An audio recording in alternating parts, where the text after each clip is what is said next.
तो that is the DNA. तो DNA समझ में आ गया है। DNA is the double helix structure which formed by the combination of the nucleotide and nucleotide is explained like it.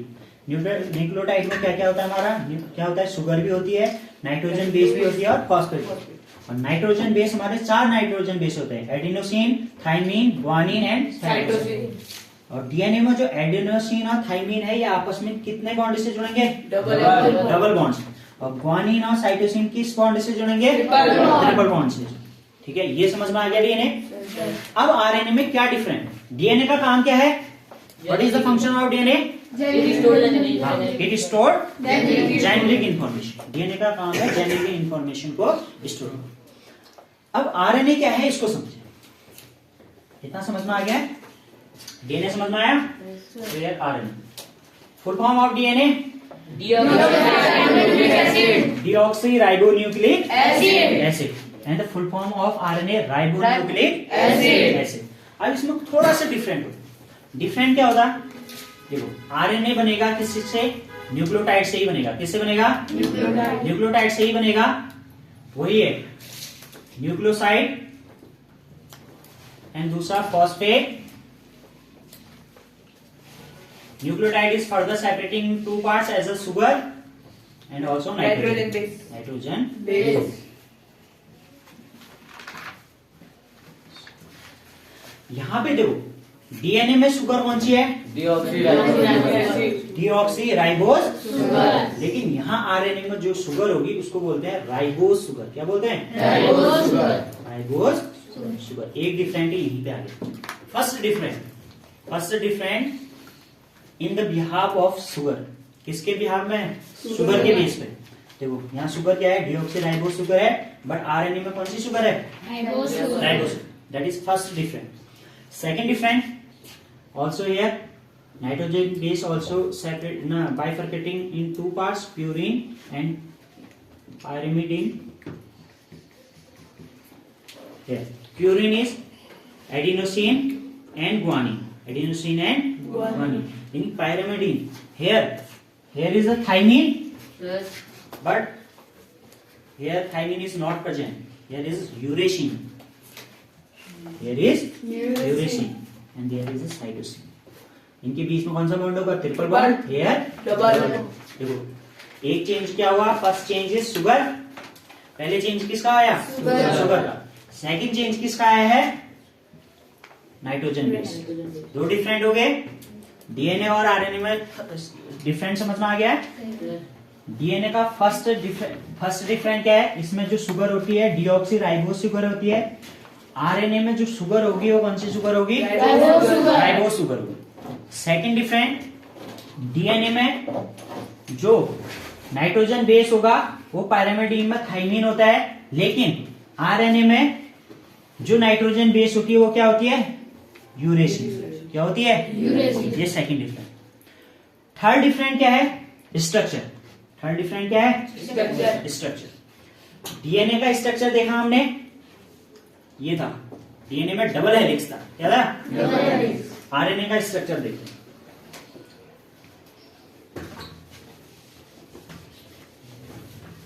ये क्या है हमारा डीएनए, क्या है डीएनए।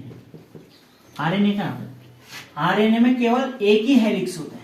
कितना हेलिक्स होते हैं, ये third different. RNA is a single helix structure. Single helix structure. DNA में डबल हेलिक्स थे, that is the first helix, that is the second helix. लेकिन here is only 1 helix is present. तो इसमें वही होगा न्यूक्लियोटाइड। एडिनोसिन किसके साथ जुड़ा रहेगा, एडिनोसिन किसके साथ जुड़ेगा, यूरेसिन। किसके साथ, यूरेसिन। Similarly here guanine also combined with triple bond with the cytosine. तो ये क्या है हमारा single structure, single helix structure. ये थर्ड डिफरेंट है। आया समझ में। फोर्थ डिफरेंट होता है इनका फंक्शन। फोर्थ डिफरेंट क्या होता है, फंक्शन। डीएनए का फंक्शन क्या है, what is the function of DNA, to store the generic information. लेकिन आरएनए का काम नहीं होता जेनेरिक इंफॉर्मेशन स्टोर करने का। आरएनए का काम क्या होता है, इसका फंक्शन क्या होता है उसको देखो, वो चौथा डिफरेंट है। इसका काम है, डीएनए का काम है टू स्टोर जेनेरिक इंफॉर्मेशन। जो हमारी जेनेरिक इंफॉर्मेशन होती है उसको स्टोर करता है डीएनए, लेकिन आरएनए का काम कुछ अलग होता है। इसको समझते हैं, इसका काम क्या होता है। ये 4th डिफरेंट। इतना समझ में आ गया है? कंप्लीट।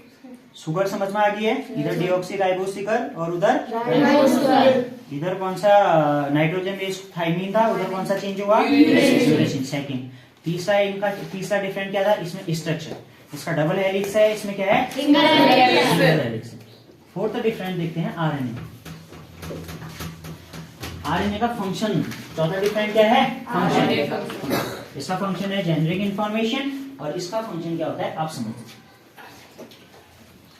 आरएनए जो हमारा होता है इसको 3 भागों में डिवाइड किया, that is separated in 3 parts.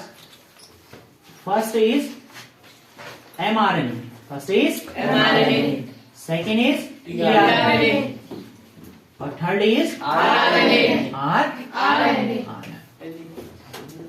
M for messenger, M for messenger RNA, T for transfer RNA, R for ribose RNA, messenger RNA, transfer RNA and ribose RNA।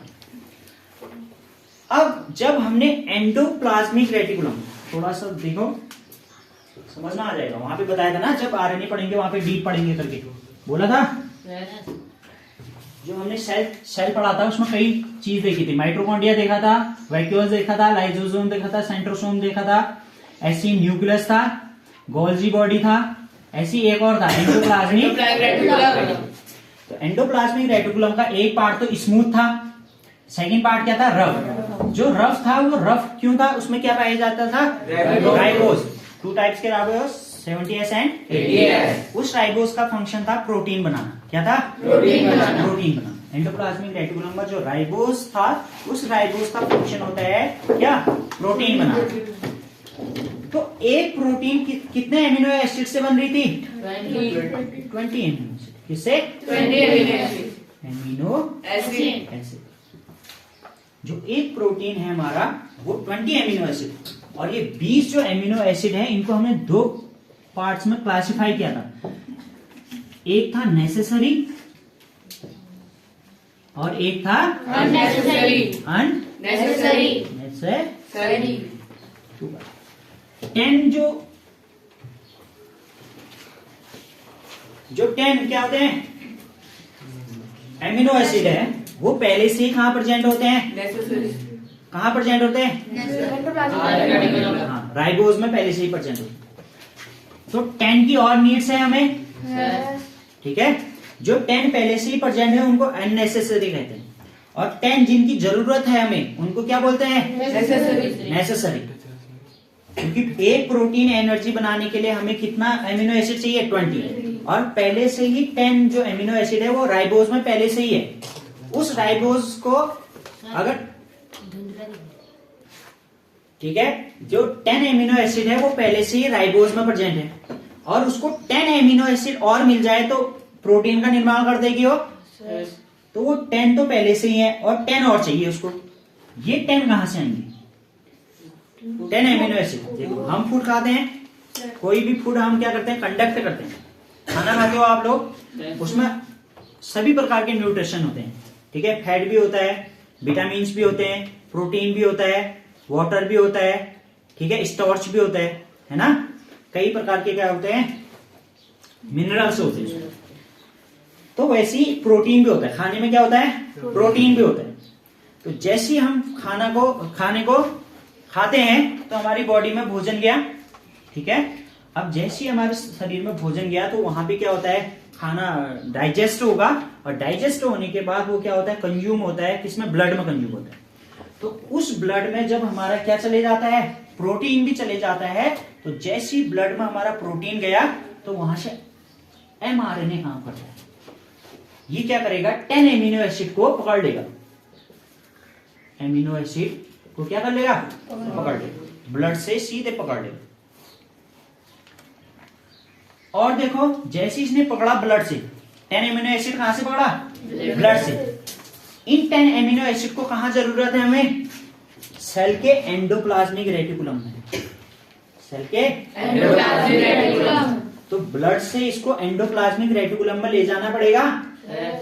तो इसको ये जो 10 एमिनो एसिड है इनको ले जाने का काम कौन करता है? टीआरएनए। इसलिए इसको ट्रांसफर आरएनए कहते हैं। ये 10 एमिनो एसिड को कहां से, ब्लड से कहां ले जाता है? Endoplasmic reticulum. आया समझ में? एमआरएनए मैसेंजर आरएनए का काम है it conduct consume to the 10 amino acid, but function of tRNA transfer RNA का फंक्शन क्या है? It transfer 10 amino acid into the endoplasmic reticulum from the blood. Blood से जो 10 एमिनो एसिड है इसको लाने का काम किसका होता है? और जब 10 एमिनो एसिड कहां पे आ जाते हैं? एंडोप्लाज्मिक रेटिकुलम में आते हैं, तो इनके बीच इनको कंबाइंड करना और इनके बीच में रिएक्शन करके प्रोटीन फॉर्मेशन का काम किसका होता है? आरएनए। राइबोज आरएनए का किसका होता है? Ribose RNA. तो इसका काम समझ में आ गया है? आरएनए का काम क्या है?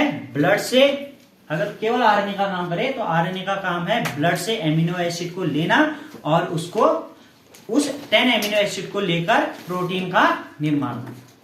ठीक है, ये किसका फंक्शन है? आरएनए। आ गया समझ में? डीएनए का फंक्शन क्या था?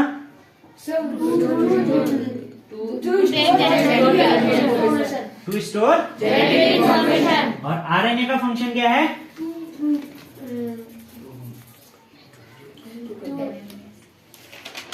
To take 10 amino acid from blood to the endoplasmic reticulum and make the protein।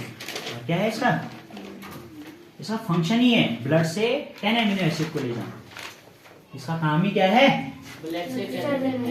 Amino acid को, क्योंकि जो हमारा प्रोटीन बन रहा है वो प्रोटीन बनाने के लिए हमको 20 एमिनो एसिड चाहिए, लेकिन 10 एमिनो एसिड तो पहले ही प्रेजेंट है राइबोज में, उसको 10 की और जरूरत है। वो 10 कहां से मिलते? उसको खाने से, और उस खाने से उसको ले जाने का काम किसका होता है? आरएनए। ठीक है, किसका होता है? आरएनए। आ गया समझ में? तो that is the RNA. RNA के बारे में पता चल गया। RNA is a single helix structure which form by the many combination of many nucleotide, जिसमें हमने देख लिया शुगर कौन सी होती है? आरएनए में राइबोज शुगर। और उसमें नाइट्रोजन बेस कौन कौन से होते हैं आरएनए में? Adenosine, यूरेसिन, guanine, cytosine. ठीक है, उसमें देख लेना कौन किसके साथ कनेक्टेड हो रहा है। एडिनोसिन किसके साथ कनेक्ट होता है? यूरेसिन किसके साथ? यूरेसिन। और ग्वानिन, साइटोसिन। कितने बॉन्ड से? Triple bond. ये बॉन्ड पूछे जाते हैं। ठीक है, बॉन्ड पता होना चाहिए। आरएनए समझ में आ गया? आरएनए का फंक्शन भी समझ में आ गया? ब्लड से एमिनो एसिड को कहां ले जाना है? Endoplasmic reticulum.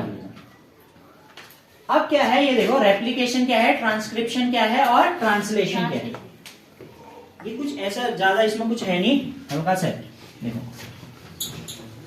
ये नेम का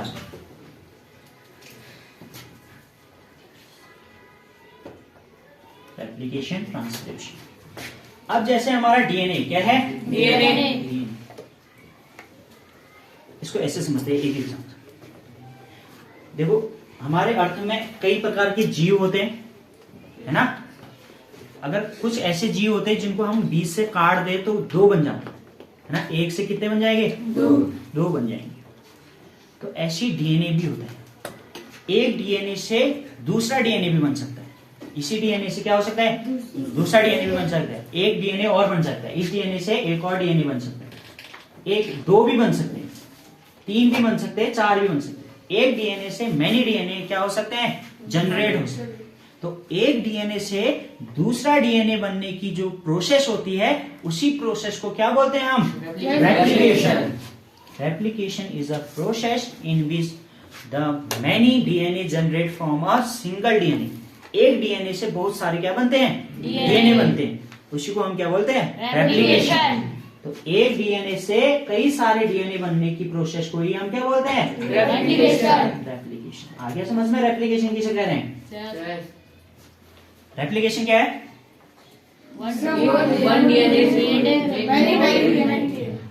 to make many DNA from the one DNA. एक डीएनए से कई सारे डीएनए बनने की जो प्रोसेस होती है, जो फिनोमिना होती है, उसी को हम क्या बोलते हैं? रेप्लिकेशन। अब देखो, जैसे डीएनए था हमारा, क्या होता है? डबल हेलिक्स होता है। अगर इसमें से एक हेलिक्स हट जाए और शुगर कौन सी जुड़ जाए? राइबोस शुगर जुड़ जाए और थाइमिन की जगह पे क्या बन जाए? यूरेसिन जुड़ जाए, तो वो किसमें कन्वर्ट हो जाएगा? आरएनए। तो डीएनए से हम आरएनए बना सकते हैं। डीएनए से क्या बना सकते हैं? आरएनए। ऐसी आरएनए में एक और स्ट्रक्चर जोड़ दो और उसमें चेंज कर दो, शुगर भी चेंज कर दो और यूरेसिन की जगह थाइमिन जोड़ दो, तो क्या बन जाएगा? डीएनए। डीएनए से हम आरएनए भी बना सकते हैं और आरएनए से हम डीएनए भी बना सकते हैं। तो डीएनए से आरएनए बनाना और आरएनए से डीएनए बनाना, इस प्रोसेस को बोलते हैं ट्रांसक्रिप्शन। क्या बोलते हैं? ट्रांसक्रिप्शन। आया समझ में? रेप्लिकेशन समझ में आया? Replication is a process in which many DNA form from the single DNA.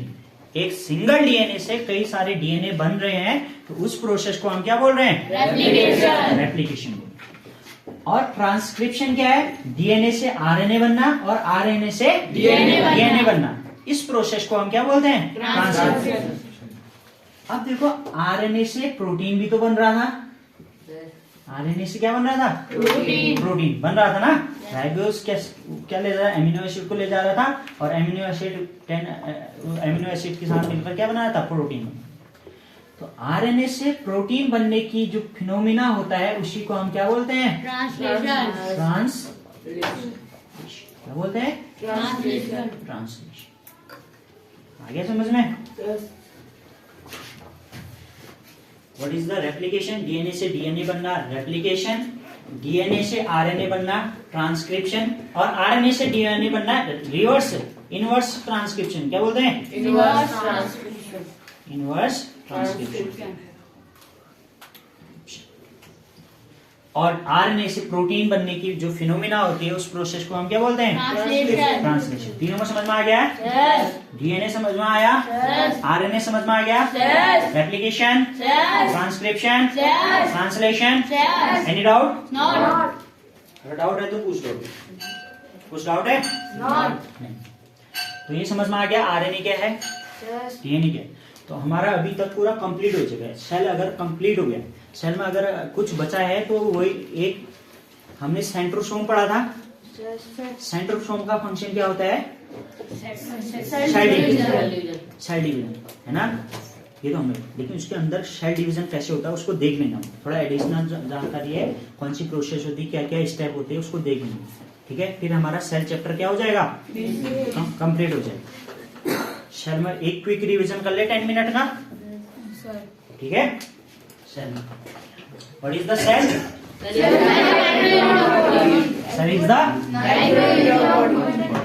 Cell is the micro unit of the human body and also of the plant, है ना। उसके बाद सेल में क्या देखा था हमने? Biggest cell in universe, smallest cell in universe, microplasm. ये क्या है? बैक्टीरिया। Cell of bacteria. किसकी है? बैक्टीरिया की सेल। ठीक है। उसके बाद biggest cell in human body, smallest, largest, neuron. ये देखा था ना हमने।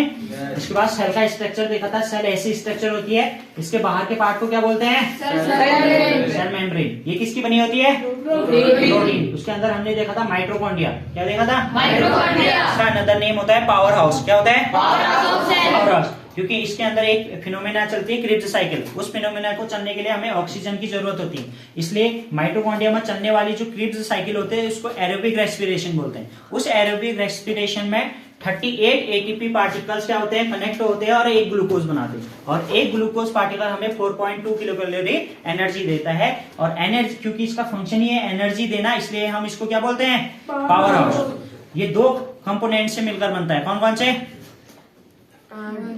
90%। देखो, माइटोकॉन्ड्रिया में डीएनए भी होता है। माइटोकॉन्ड्रिया में 10% डीएनए होता है और 90% क्या होता है? प्रोटीन। और वो प्रोटीन किस राइबोसोम से बनती है? 70S है। 70S से किससे बनती है? 70S। माइटोकॉन्ड्रिया डिस्कवर किसने किया? ऑल्टमैन। किसने? उसके बाद हमने देखा गोल्जी बॉडी। गोल्जी बॉडी का अनदर नेम क्या है?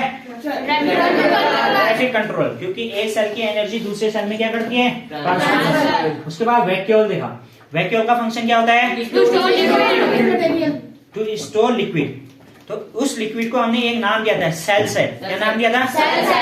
ये कौन कौन से होते हैं? H2O भी हो सकता है, कोई ऑयल भी हो सकता है, शुगर भी हो सकती है और फॉस्फेट भी होते हैं। ये सब कहाँ कनेक्ट होती है? हमारी वैक्यूल से होती है।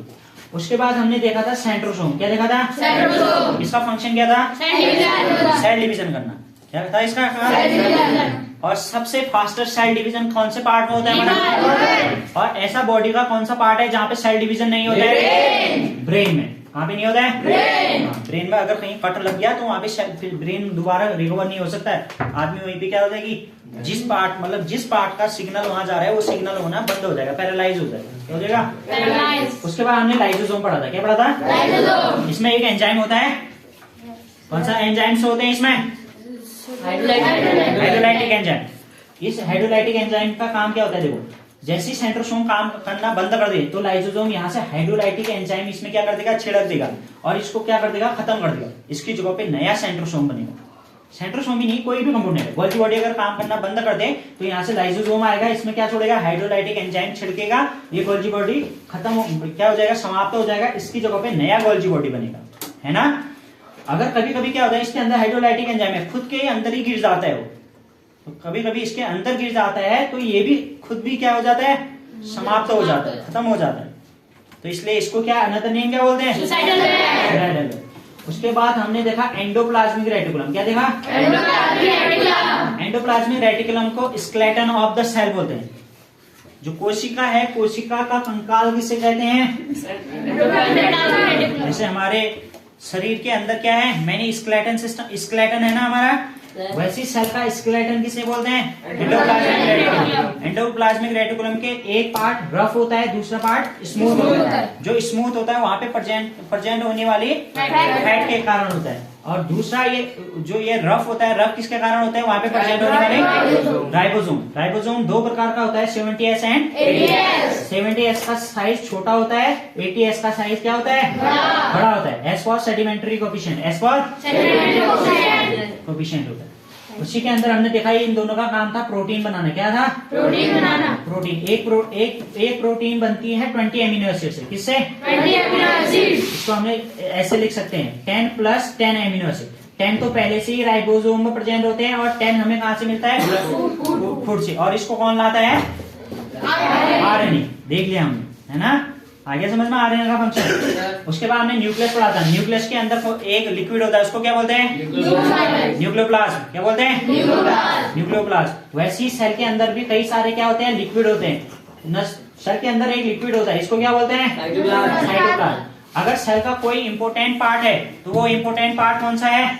साइटोप्लाज्म और न्यूक्लियोप्लाज्म। इन दोनों को कॉम्बिनेशन को बोलते हैं प्रोटोप्लाज्म। क्या बोलते हैं? प्रोटोप्लाज्म। न्यूक्लियस में इस लिक्विड के अलावा एक और चीज होता है, क्या? क्रोमोसोम। क्या होता है? क्रोमोसोम। न्यूक्लियस की डिस्कवरी किसने की?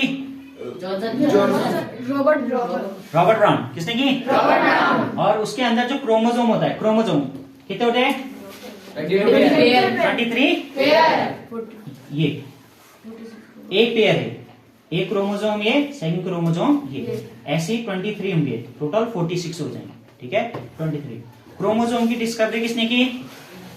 वॉल्टर। किसने की? वॉल्टर। वैसे जब इसको जूम करके देखा गया तो ऐसा स्ट्रक्चर हमें मिला, ऐसा स्ट्रक्चर हमें मिला। इस स्ट्रक्चर को क्या बोला गया? डीएनए बोला। तो डीएनए की डिस्कवरी किसने की? Who discovered to the DNA? Who had discovered to the DNA?